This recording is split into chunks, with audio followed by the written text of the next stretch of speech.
Espero que los ciudadanos que me están escuchando lo lean y si tienen alguna duda, pues consulten con el Código Orgánico Integral Penal, artículo 5, numeral 21.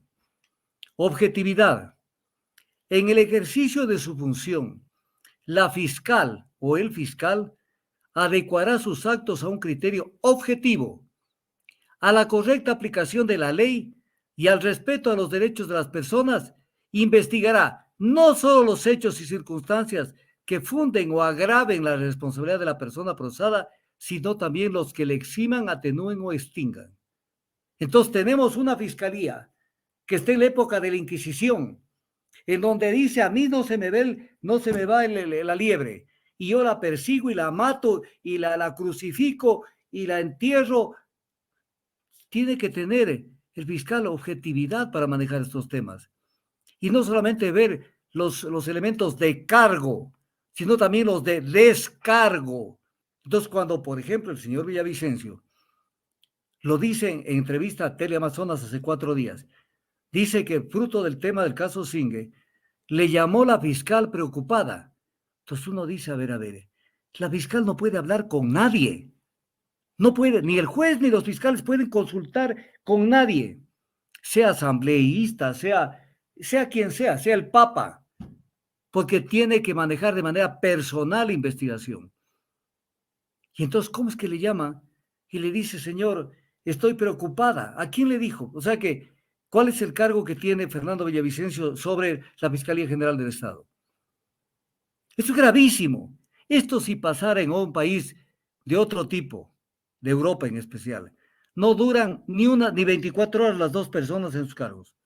O sea, este es el Ecuador que no cambia, y eso son como tercos. O sea, ya ven que no hay opciones, pero no importa, sacan su informe para que con ese luzcan 2 o 3 periodistas y digan: la Procuraduría rechaza la sentencia y no sé qué, ni sé cuánto, porque se ha perjudicado el interés nacional y no sé qué, ni sé cuánto. Es lo típico del Ecuador. Algún día ojalá sientan un precedente con 3 funcionarios públicos, para que no se les ocurra seguir con esto, porque ya están actuando con dedicatoria. Llegó Moreno. Moreno primero fue un cínico, es la palabra, cínico. Y claro, todo el país le toleró. Que llegó, no te olvidaremos, Rafael, con una pancarta cuando lo despedían a Rafael. No te olvidaremos. Y cuando hablaba de la Revolución Ciudadana y de que la lucha continúa y de que lo que hemos hecho será continuado, porque tu liderazgo ha sido de lo mejor del mundo y no sé qué. Pero en cuanto ya salió el avión rumbo a Bélgica, él dijo: yo me lo saco a Glass de encima, porque Jorge Glass eventualmente, ante un fracaso mío, sale algún problema mío, de los que no se desarrollaron penalmente, porque él estaba en el poder y logró rápidamente controlar la parte de la justicia. En algún momento Glass me sustituye. Entonces, ¿qué tengo que hacer? Eliminarlo a Glass. Y entonces, lo primero que se hizo es quitarle funciones. Y esto es grave porque una cosa es la justicia y otra cosa es cuando la justicia, cuando la venganza se disfraza de justicia.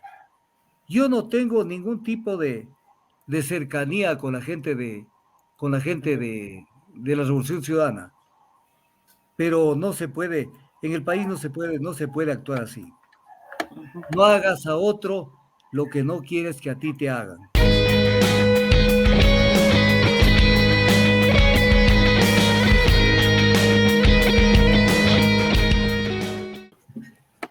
Primero diremos lo siguiente, que por qué hay que verlo en su globalidad al tema. La Contraloría General del Estado emitió dos actos administrativos. El uno fue la glosa que emitió en contra de la gente que tuvo que ver con la contratación del caso Singue.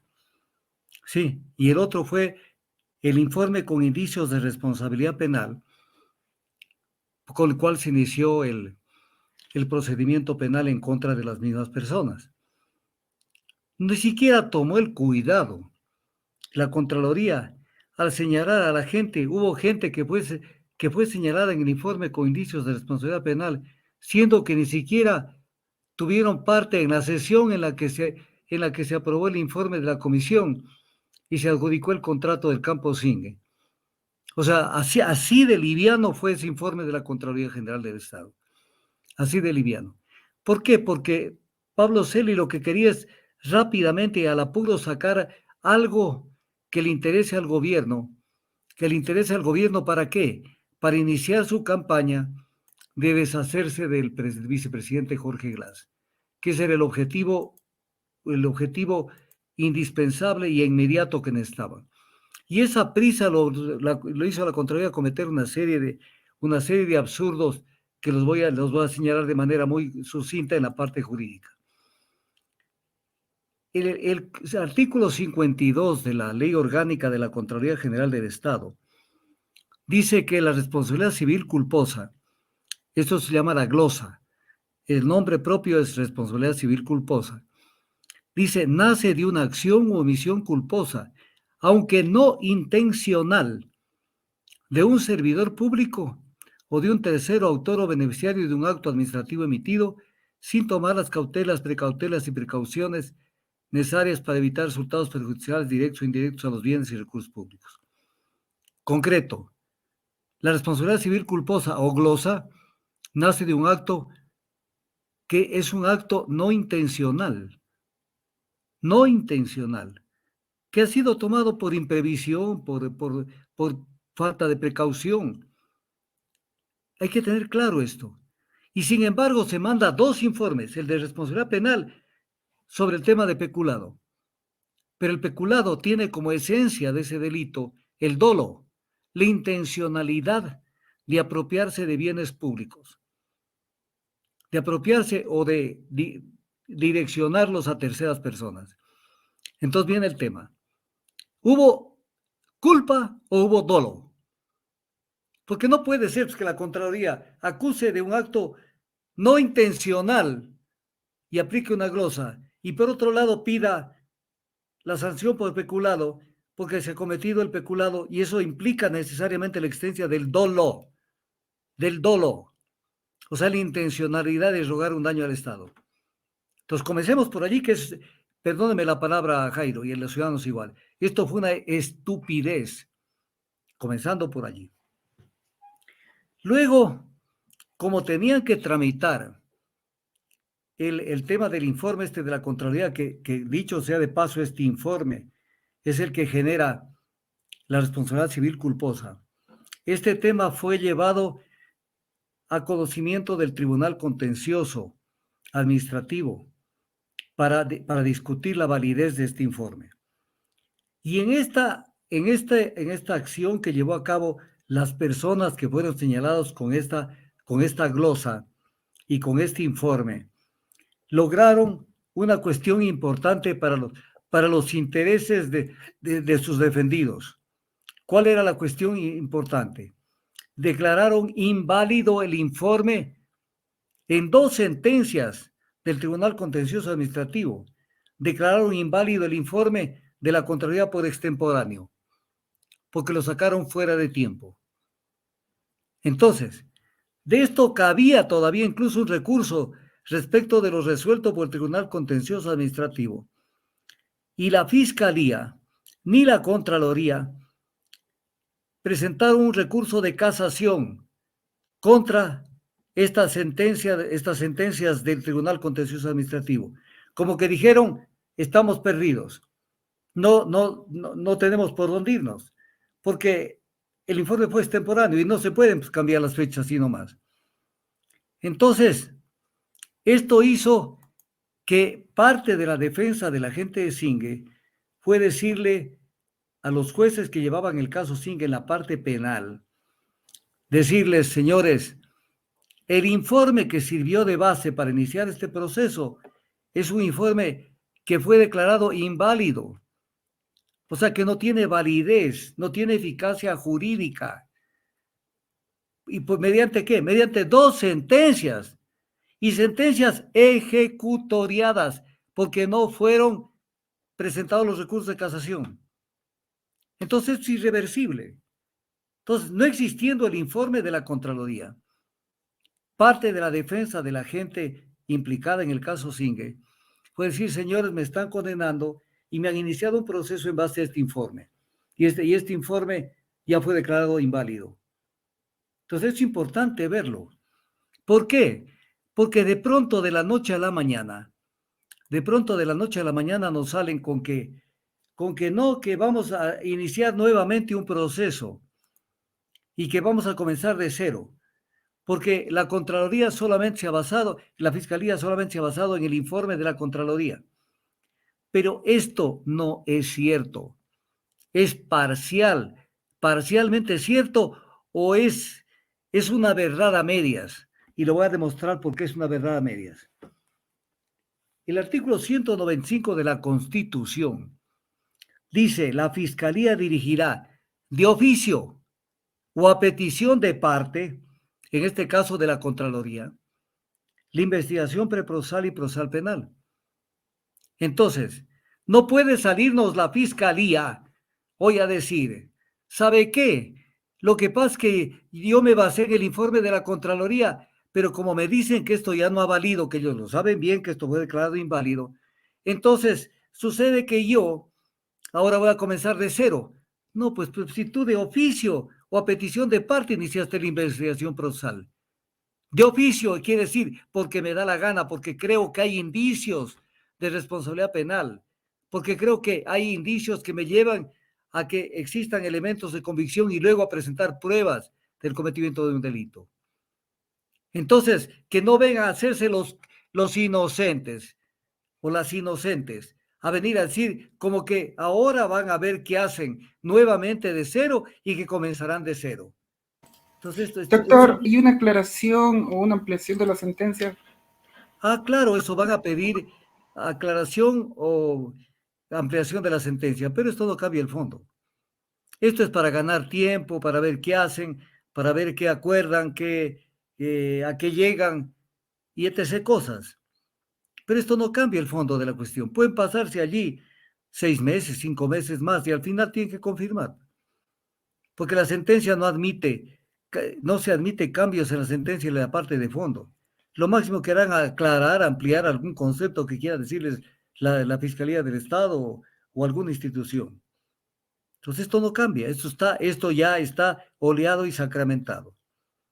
Se fueron por este lado la Corte, nulitando el proceso, que era una de las opciones. La otra, que creo que era más correcto, pero como en este país se calcula todo antes de actuar, no se fueron por lo que debían haber sido, que era declarar la inocencia de las personas que estaban siendo procesadas, porque aquí no se cometió ningún delito, no existió ningún delito, y todo lo que consta en el proceso les bota abajo los elementos y la fuerza que tenían para acusar, se les vino al suelo. Porque con los mismos argumentos, incluso de las instituciones del Estado, no solamente de la boca de las personas acusadas, sino con documentos del Estado, les demostraron que no era así lo que dijeron. Voy a ponerle un ejemplo así para que no crean que estoy hablando en el aire. Por ejemplo, acusaron con bombos y platillos de que la tarifa del contrato de prestación de servicios firmado por el contrato de Singue debía estar desglosada, que no tenía que ser una tarifa global. Y les contestó el Ministerio de Energía con comunicación formal a la Fiscalía, consultando una consulta que le hicieron, que nunca se ha exigido a las compañías que presenten una propuesta de tarifa de manera desglosada. O sea, ¿dónde quedó el argumento baladí de que tenía que ser desglosada la tarifa? Porque hay una parte correspondiente a la tarifa, que es parte de la tarifa, el riesgo asumido por la compañía. ¿Cómo medir el riesgo? Que tiene que ser el mismo riesgo medido desde la compañía y desde el Estado. Para el Estado no hay riesgo, para la compañía sí hay riesgo. Pero fundamentalmente el riesgo depende de una cantidad de factores. Entre otros, para poner un ejemplo, no es el único ejemplo.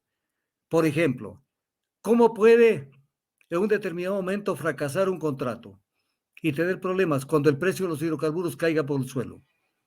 ¿Quién asume ese riesgo? La compañía. Entonces, el riesgo calculado por la compañía de que no pueda recuperar sus inversiones se ve traducido en una tarifa. Porque todo esto es parte del negocio, no del negocio, de la negociación. Porque además, de acuerdo al sistema que rigió no para el campo Cinque, sino para todos los contratos que se firmaron, todos, es un sistema de negociación de la tarifa, de negociación. Esto no es precio fijo como ir al Supermaxi y decir, me llevo este paquete de funda de avena que me cuesta tanto y que en la caja no me van a mover ese precio por ningún tema. Aquí habían tarifas que habían que ser sujetas de negociación. Así está establecido en las reglas del concurso. Entonces, claro, plantearon 34.50 de tarifa por barril producido. El Estado les ofreció menos y llegaron a un acuerdo que sea 33.50. Entonces, ¿dónde está la irregularidad? En ninguna parte. En ninguna parte.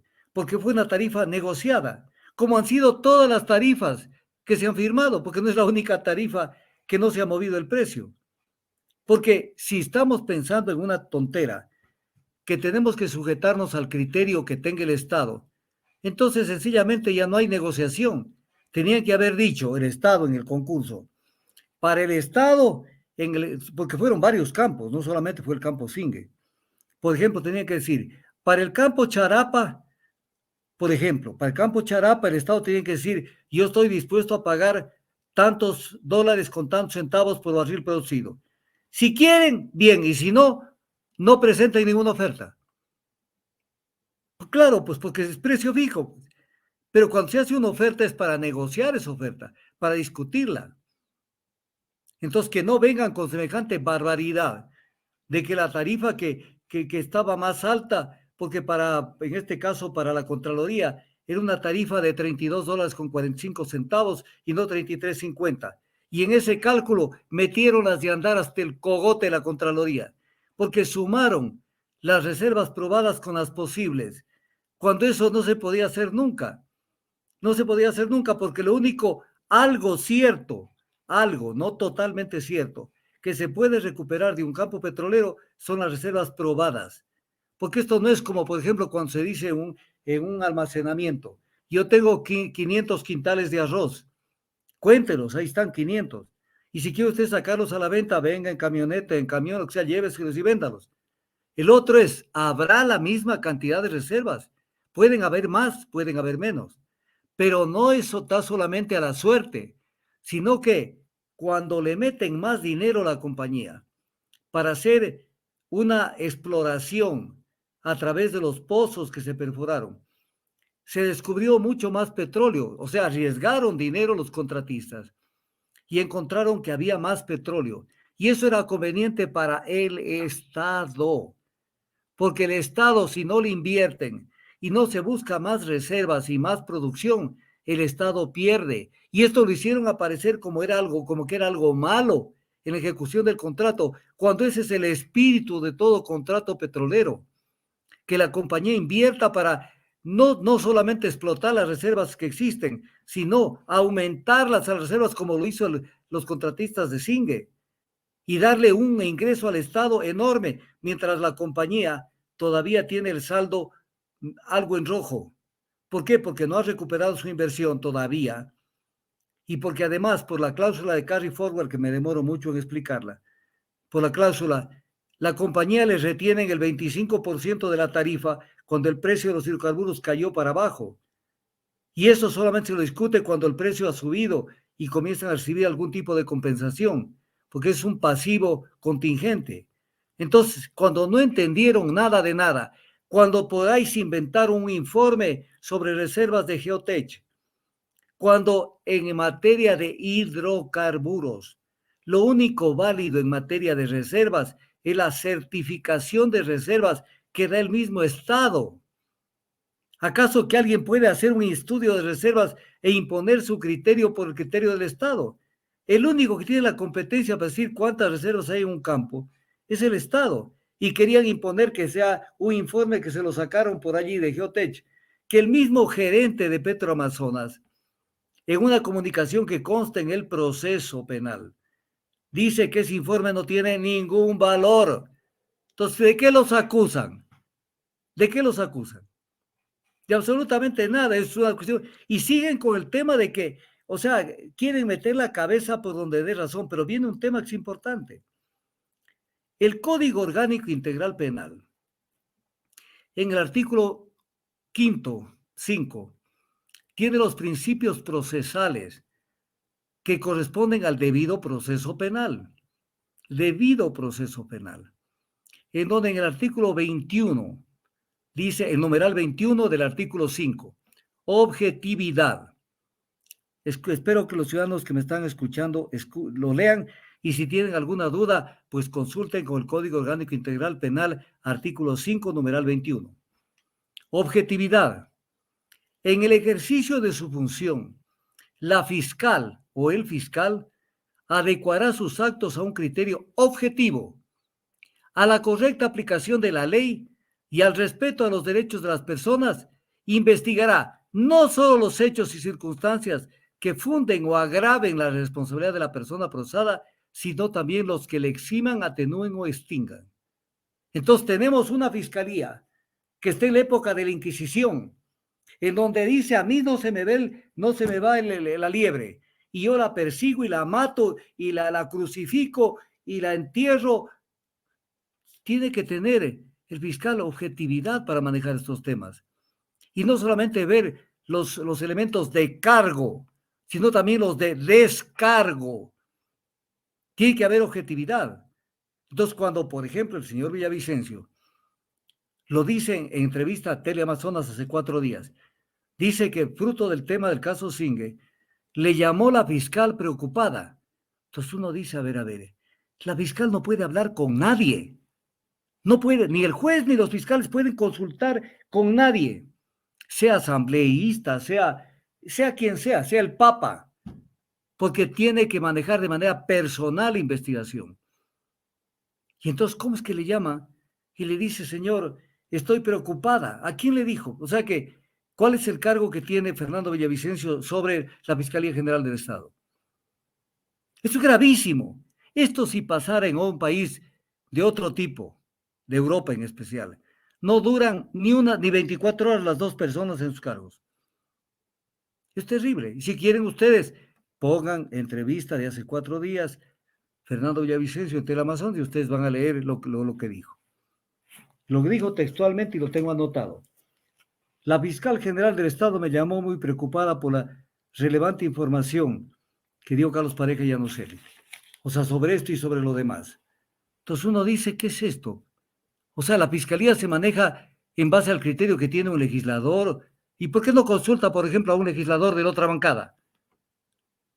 O sea, que depende del criterio de X persona que esté en determinada bancada. Entonces esto es grave.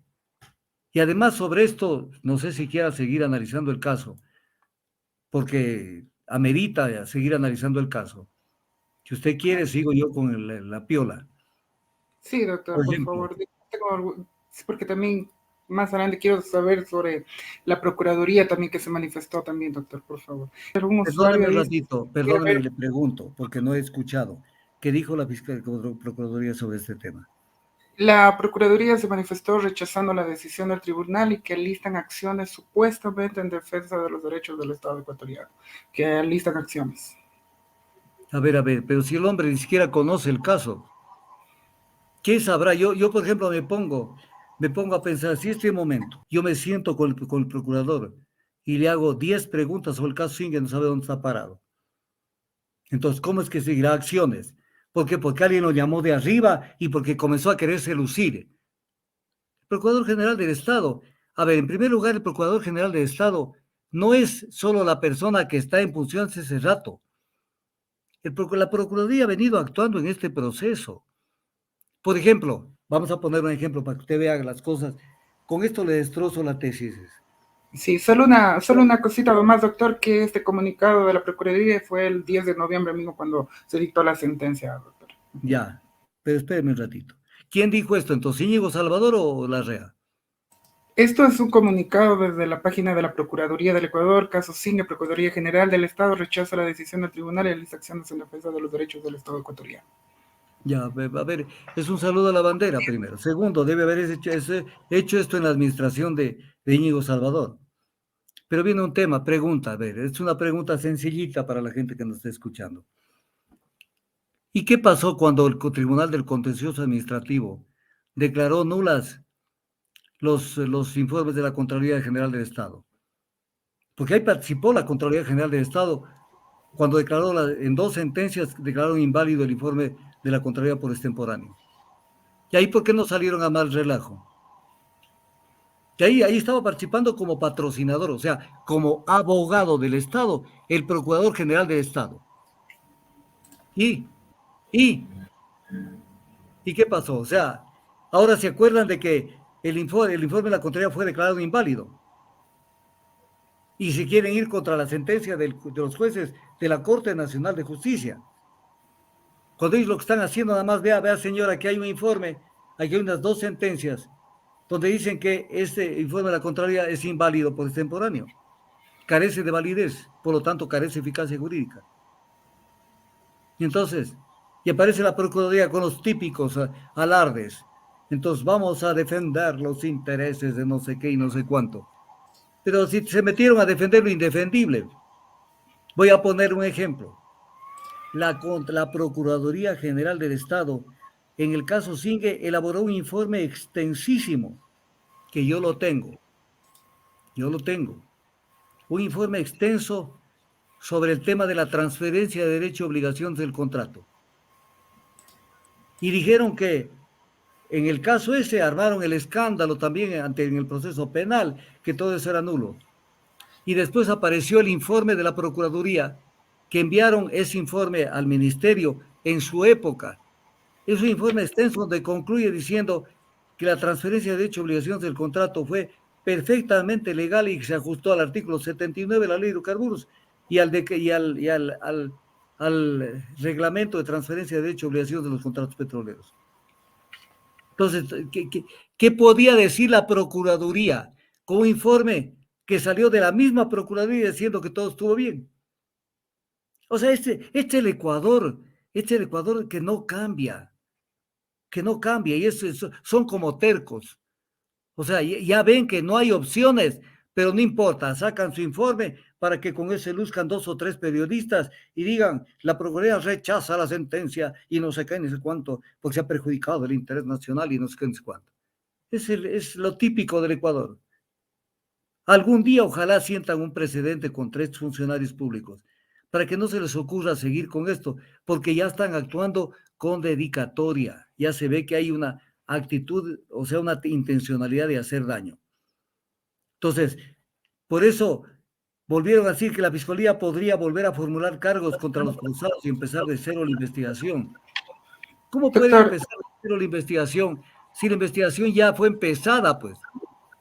Y fue empezada por la competencia de la Fiscalía, no solamente a petición de parte, sino porque de oficio tenía la obligación de llevar a cabo la investigación de este tema. Pero se discuten otro tipo de cosas que quisiera abordarlas. sí, Por ejemplo, doctor, solo una consultita justamente en ese tema, porque así como se hace entrever también con la Corte Nacional, aclaró que no declaró la inocencia ni culpabilidad. La Fiscalía, en el comunicado que ellos expresan, dice le causa profunda preocupación que se haya declarado la nulidad procesal enfocada en un indicio de los varios que constan en el proceso y que además dejó de ser un requisito de procedibilidad. Hacen ver como que es solamente un indicio y que hay muchísimos otros indicios. ¿cuáles son los muchísimos otros indicios? ¿Por qué no los cita? O sea, No lo que sé, no cite no lo sé. hojas de hojas, que cite uno de esos. Claro, exacto. ¿Cuál? No lo citan, solamente eso lo Entonces, hacen entrever también. ¿por qué no citan cuál? O sea, yo les digo a las personas que me están escuchando, aquí hay lo siguiente, que digan cuáles, que digan así una listita de unos 4 o 5 elementos de convicción o pruebas o indicios. Estos 5. Y esos 5 no tienen piso. Pero además, vamos a partir de un supuesto no consentido, de que alguno tenga piso. ¿Por qué no les aplicaron ese razonamiento a todos los demás contratos petroleros? Y lo hicieron solo con el caso Singue. Entonces, no tiene sentido. Entonces, aquí hay otro tema que se discute sobre el tema de que qué repercusión tiene la nulidad de la sentencia del caso Singer respecto de los años de cárcel que podrían recibir tanto Glass como otras personas que podían haber recibido, que estaban involucradas en este tema. Entonces viene el tema. El Código Orgánico Integral Penal, y las leyes del Ecuador hablan claramente. Artículo 16 del Código Orgánico Integral Penal. Los sujetos del proceso penal y los juzgadores observarán las siguientes reglas. Toda infracción, yo estoy leyendo textos, yo no me estoy inventando nada. Y nada más para que ustedes entiendan lo que está pasando. Toda infracción será juzgada y sancionada con arreglo a las leyes vigentes al momento de su comisión.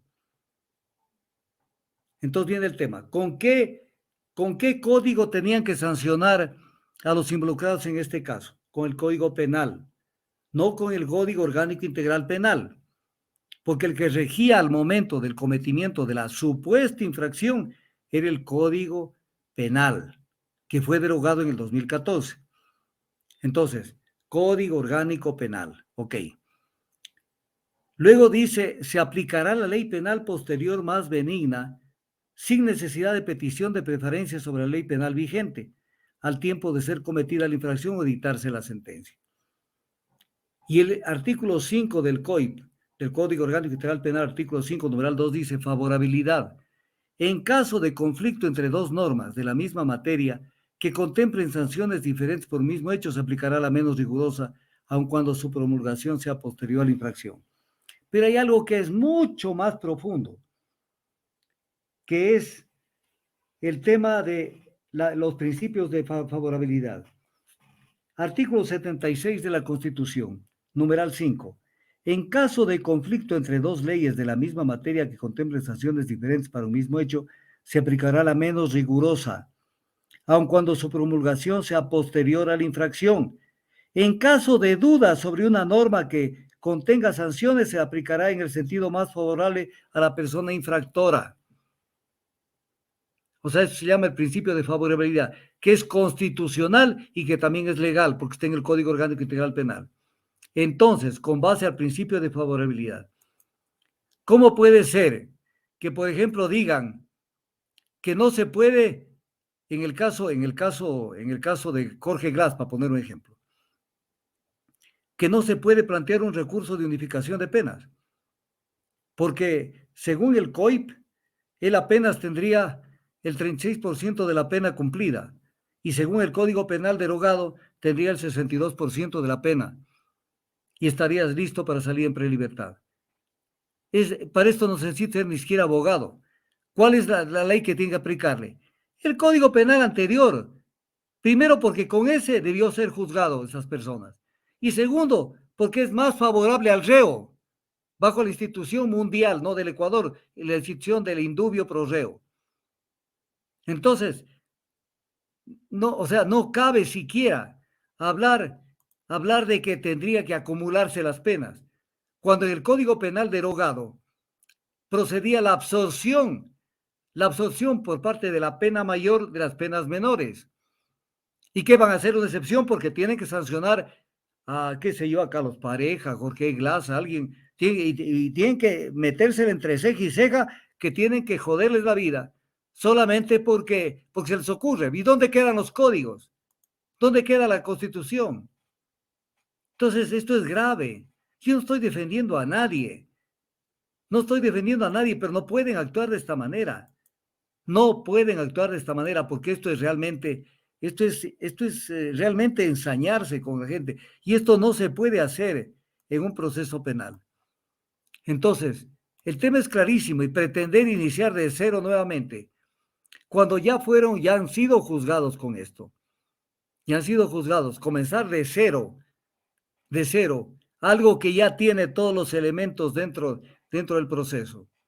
Y además, no tenían pruebas así grandes como para que sean indiscutibles, como para que la gente diga, oye, pero es que no se pueden escapar con este tipo de pruebas que presenta la Fiscalía. ¿Cuáles eran las grandes pruebas? Prácticamente ninguna cosa importante. Y todas que cuando nos hemos tratado, recuérdese Jairo, que yo traté un programa solamente dedicado al caso Singue en detalle, todas las acusaciones que habían y se cayeron todas, porque no tenían ningún sentido, ningún sentido. Entonces, ahora, ¿qué es lo que les preocupa? Que Jorge Glass, que ha cumplido el 62% de la pena, según la defensa de Jorge Glass, dicen que ha cumplido el 75% de la pena, pero ya con el 62 ya pasaron del 60%, ya puede alcanzar la prelibertad. Y ahora, ¿qué maromas querrán hacer para que no sea declarado, no se resuelva en su favor la prelibertad? ¿Qué querrán inventar? Entonces esto es grave. Esto es grave porque una cosa es la justicia y otra cosa es cuando la justicia, cuando la venganza se disfraza de justicia. Yo no tengo ningún tipo de cercanía con la gente de la Revolución Ciudadana, pero no se puede, en el país no se puede actuar así. No hagas a otro lo que no quieres que a ti te hagan. No hagas a otro, porque el tiempo pasa y en algún momento puede pasar que les digan, les vamos a aplicar, no, es que eso no se puede, no, como si ustedes lo hicieron, ¿cómo es que no se puede? Entonces, este es el caso Singue, que es un caso que realmente, pero hay que además, siguen actuando en este tema. Cuando está pendiente el tema del arbitraje de Singue en las Cortes de Chile, entonces mañana pueden tener una gran sorpresa ya, porque ya salió el árbitro arbitral contrario al Estado ecuatoriano. Y sigan con esto, entonces, o sea, tiene que el Estado también entender que cuando se pierde, pues porque no tienen elementos, porque creen que tienen que defender lo indefendible.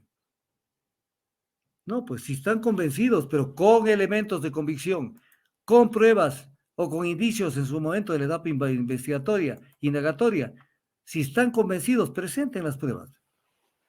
Entonces no puede salir la fiscalía a decir que era el único indicio, no era el único indicio, sino que habían otros más. ¿Cuáles? Díganlo. ¿Cuáles? Porque ninguno tiene, pero ni remotamente fuerza como para decir esto fue importante. O por ejemplo decir que escuché en la televisión que decía una de las personas, decía que este contrato que le dieron a la hija de Wilson Pastor, si el contrato no le han dado a la hija de Wilson Pastor, la hija de Wilson Pastor es una empleada de Gente Oil, no es dueña ni accionista de Gente Oil. Entonces, o sea, no se puede incidir de esa manera en la gente para que la gente coja odio y diga, sí, sí, sí, claro, le han dado un contrato petrolero a la hija de Wilson Pastor. Ella es una empleada. Ella es una empleada. Los que si están ganando o perdiendo dinero en ese contrato, para mí están perdiendo porque no han recuperado. Están en una situación todavía de cifras en rojo. Esos son los dueños de la compañía. Entonces no se puede trabajar de esa manera, no se puede hablar de esa manera, porque eso Correcto. confunde a la ciudadanía y hace que la ciudadanía reaccione visceralmente. Eso no se puede decir. Y precisamente anteriormente para negarle la solicitud de notificación de penas, el argumento era que la sentencia del caso Singen aún no estaba ejecutoriada. Hacen una pregunta por acá, dice, el Tribunal Contencioso Administrativo al nulitar el informe de la Contraloría, ¿también demostró que no hubo perjuicio para el Estado? No, declaró que el informe fue extemporáneo. O sea, no tienen Exactamente. por qué meterse a discutir más cosas si el informe no sale dentro del tiempo que tenía la Contraloría para emitir el informe. Pero además, ¿qué perjuicio hubo en esto? Ningún perjuicio, se inventaron el perjuicio. Se inventaron el perjuicio. Por ahí por ahí hubo un perito en el caso de este proceso penal que le mandaron a hacer un informe pericial y la defensa de las personas acusadas demostraron que ese informe era la copia de un documento de un asambleísta. O sea, ¿qué valor tenía eso? Pero además hay cosas que no conocen. Hay temas que son muy técnicos. El mundo está lleno de conocimiento, pero es un conocimiento que desgraciadamente no está a las órdenes de todas las personas. Hay gente que se confunden en temas que aparentemente son ciertos, pero que no lo son. Es un caso que es feo. Yo le he dicho esto y he estado esperando esta sentencia, porque Claro. si había una sentencia desfavorable a las personas, mi lucha hubiera sido, es esto que está sacando, vamos a poner un ejemplo el Tribunal de la Corte Nacional de Justicia sacaba una sentencia condenatoria en contra de las personas, porque ya hubo la primera sentencia que fue condenatoria. Vamos a poner un ejemplo que esto salía. Yo en este momento estaba haciendo opinión de otra manera, diciendo, señores, está bien, esta es la sentencia de la Corte Nacional, ahora sí, este fondo de la sentencia, si hubieran recogido la tesis de la Fiscalía, que era la tesis también de la Contraloría, esto hay que aplicarlo a todos los contratos. Y hubiera salido Raimundo y todo el mundo a quejarse, a decir, ¿qué pasó? Pues, entonces, ¿qué? Tienen, o sea, o sea, les ven la cara de giles a la gente de Singue, a la gente de Gente Oil. O sea, si tienen ese concepto, pues aplíquenle a todos los contratos, pero no vengan a cargarse con la gente de Gente Oil, porque es lo que se encontró Pablo Celi en el camino y sin saber leer ni escribir sacó su informe. Un Doctor, ¿y informe, caben responsabilidades de algún tipo al ex contralor subrogante, Pablo Sala? desde luego, o sea, eso ya queda en manos de las personas, porque de las personas que son sujetos procesales en este crema. O sea, yo no me quiero meter más allá porque no quiero que parezca como que yo tengo algún tipo de interés en el tema. Yo opino porque son temas de los que hay que opinar, para y contar. Pero yo como abogado actuaría de X, Y o Z formas. Correcto. Y el laudo justamente que nos indicaba del Tribunal de Arbitraje Internacional, Ecuador tendrá que pagar los 11 millones de dólares, ¿verdad? Claro, pero, eso es Ujú. solamente por el daño moral, pues. Un daño Y moral. porque, Ajá. y porque el gobierno se cuidó a través de la defensa, y ahí estuvo la Procuraduría. Se cuidaron de de no atacar al contrato, porque si atacaban al contrato, les venía una sentencia millonaria, no de 11 millones. Entonces, más bien, no, es que todo está bien, no hay ningún problema, ta, ta, ta, ta, ta, ta, ta, ta, ta. O sea, pretendiendo, eso es lo que pretendía la Procuraduría en especial, manejar un doble lenguaje. El uno ante la justicia penal. Aquí se ha cometido un perjuicio, hay que meter los presos si es posible con sentencia condenatoria para toda la vida. Esto, pero ante el Tribunal de Arbitraje no pasa nada, no hemos hecho nada en contra de la compañía, todo está bien. O sea, doble. Por eso llegó a decir incluso Íñigo Salvador que no tiene nada que ver el proceso penal en el Ecuador con el caso del arbitraje, cuando en el fondo era lo mismo, pues. Era lo mismo, pues. ¿A quién le quieren tomar del pelo? O sea, hablar de una manera en un lado y hablar de otra manera en el otro tribunal.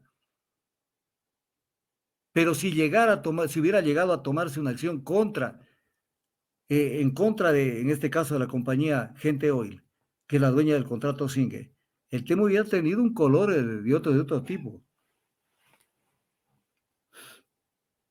Correcto, estimado doctor. Y bueno, y amigos y amigas de Periodismo en Llamas, como había mencionado el doctor, hay una ponencia magistral que realiza el doctor sobre el caso, para que la puedan ver de semanas atrás, se llama el caso Singue, para que la puedan revisar, ahí está todo el contexto sobre el caso. Doctor, la última pregunta sobre esto. Que esta decisión judicial evidencia un acuerdo del Correato con los dueños de la Corte, ¿qué opinión le merece, doctor? No, es una tomadura del pelo. Es una tomadura del pelo. Entonces, Entonces la justicia, eso es más o menos como reforzar la tesis de la politización de la justicia. O sea, hay que quemar los vivos. Estamos en plena inquisición, hay que quemar los vivos porque son de otra bancada o son de otra época, de otro momento.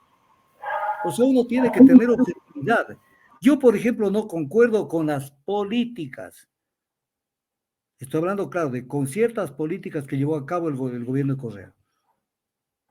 Con ciertas cosas que me parece que se equivocó. Se equivocó por desconocimiento, mal asesoramiento, por lo que sea. Pero no puedo ponerme en una posición, peor si yo fuera una autoridad, y una autoridad que tenga que ver con la justicia, de mirar solamente maniqueamente todo lo que venga de casos de acá son sancionados, punto. Encuéntrenle la quinta pata al gato, pero los meten presos. Si es posible, pena condenatoria y con cadena perpetua. Así no se puede hacer país, porque el mundo da las vueltas. El mundo da las vueltas. Y los que hoy creen que hay que perseguir, mañana serán perseguidos. Entonces hay que ser objetivo. Hay Claro. que ser objetivo, hay que tener la valentía y la integridad para ser objetivo. Yo, por ejemplo, me parece que es una estupidez. Claro, llegó Moreno. Moreno primero fue un cínico, es la palabra, cínico. Y claro, todo el país le toleró. Que llegó. No te olvidaremos, Rafael, con una pancarta cuando lo despedían a Rafael. No te olvidaremos. Y cuando hablaba de la Revolución Ciudadana y de que la lucha continúa y de que, y que lo que hemos hecho será continuado porque tu liderazgo ha sido de lo mejor del mundo y no sé qué. Pero en cuanto ya salió el avión rumbo a Bélgica, él dijo, yo me lo saco a Glass de encima, porque Jorge Glass eventualmente ante un fracaso mío, sale algún problema mío, de los que no se desarrollaron penalmente, porque él estaba en el poder y logró rápidamente controlar la parte de la justicia. En algún momento Glass me sustituye. Entonces, ¿qué tengo que hacer? Eliminarlo a Glass. Y entonces, lo primero que se hizo es quitarle funciones, lo cual era inconstitucional. Porque la Constitución dice que el presidente le dará las funciones al vicepresidente. No lo puede tener de vago. Tiene que darle cualquier función, la que sea, pero algo tiene que decirle que haga. Le quitó las funciones y comenzó a correr el plazo de que no tenía 90 días sin funciones y ya tenía que ser declarado que ese cargo estaba libre. Pero ya ante eso ya negociaron con lo que Celi salió. Primero Celi no fue el contralor. Comencemos por allí. Porque para ser contralor subrogante, él tenía que ser subcontralor general.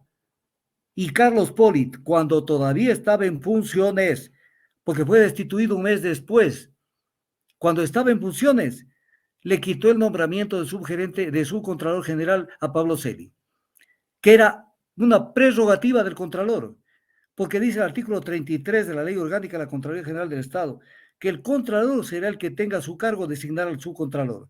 A eso no le puede mandar ni el Papa. Si él decide que es Juan Piguave, es Juan Piguave y se acabó. Y si decide de un día para otro que ya no es Juan Piguave, pues ya no es Juan Piguave. Y él le quitó la designación de subcontralor general a Pablo Celi y le nombró a la abogada Chamún, una cosa así. Saber Chamún, algo Saber así. chamo, Ya, y saber le chamo. nombró. ¿Y qué hizo Pablo Celi cuando le notificaron las acciones de personal? Las rompió. Y inmediatamente el gobierno de Lenín Moreno salió a decir, para el gobierno el contralor es Pablo Celi. ¿Cómo es que para el gobierno? ¿Si acaso que el gobierno tiene vela en el entierro sobre quién es el contralor? Violaron el artículo 33 de la Ley Orgánica de la Contraloría General del Estado. Y desde ahí Pablo Celi bailaba la música que le tocaban. Y se cogieron de esto para declarar ya inmediatamente la orden de prisión preventiva y les dio efecto, pues. Porque eso era lo que buscaban. Y entonces, como ya metieron las de andar, que además hay otro problema, que pueden perfectamente, me estoy metiendo en lo que usted me preguntó, pero desgraciadamente tengo que caer allá. Si ha habido el ejercicio de una justicia que no ha sido justicia, sino que ha perjudicado, existe el derecho de repetición. Entonces, claro, están asustados, porque mañana pueden decirles, a ver, ¿quién me devuelve los años que he estado en la cárcel por tal o cual tema? ¿Quién me devuelve? Entonces, comienzan a un poco a calcular y dicen, no hay más que seguirlos sancionando y confirmarles para que no tengan que reclamarme, pero se les durmió el diablo. Entonces hay que ser objetivos en la vida, hay que ser objetivos en la vida. Yo recuerdo alguna vez un ministro de Estado que me llamó a consultar un tema y me dijo, ¿quién me recomiendas para este cargo importante? Más que un cargo, era para un proyecto que iban a desarrollar. Y entonces esta persona me dijo, ¿quién me recomiendas? ¿Tú conoces algo del sector? Le dije, nómbralo a fulano de tal. Y me dijo, no te entiendo, porque yo sé que tú tienes diferencias con él y que no te cae bien ni a ti él, ni tú a él. Le dije, y tú no me has preguntado si tenemos antipatías o simpatías. Ese es el mejor técnico en lo que tú quieres hacer. ¿Quieres contratar al mejor técnico? Ese es. Porque en la vida tiene que uno despojarse de las vísceras. Tiene que despojarse de las vísceras. No se puede vivir amargado y siempre en ese plan de querer prevalecer con las cosas y más que nada perseguir a la gente. Hoy vivimos un sistema en el campo penal que se llama el sistema del acusatorio adversarial, que es muy diferente al sistema inquisitorial que teníamos hasta hace algunos pocos años. Pero todavía hay fiscales que no les ha entrado en la cabeza que tenemos otro sistema penal en vigencia, que ya el sistema inquisitorial ya pasó de moda, pero ellos siguen en el sistema inquisitorial. Entonces esto no puede seguir así. No puede seguir así. No pueden tener a la gente como gato panza arriba dándole palo todos los días. Actúen con toda la justicia y con todo el rigor cuando haya causales. Pero igual cuando haya causales, como dice el Código Orgánico Integral Penal, no solamente miren los cargos en contra, sino las atenuantes e incluso las eximentes. Miren todo. No se enceguezcan. Entonces, este es el caso. Correcto, estimado doctor, muchísimas gracias. Más del 80% de la disfunción eréctil y falta de deseo sexual es provocado por trastornos de la salud. Pero esto no es un problema para Esencia Marina, agua de mar que contiene minerales y oligoelementos de origen marino. Descubre que con la enorme cantidad de nutrientes tu vida sexual cambia. Alcanza la felicidad con Esencia Marina.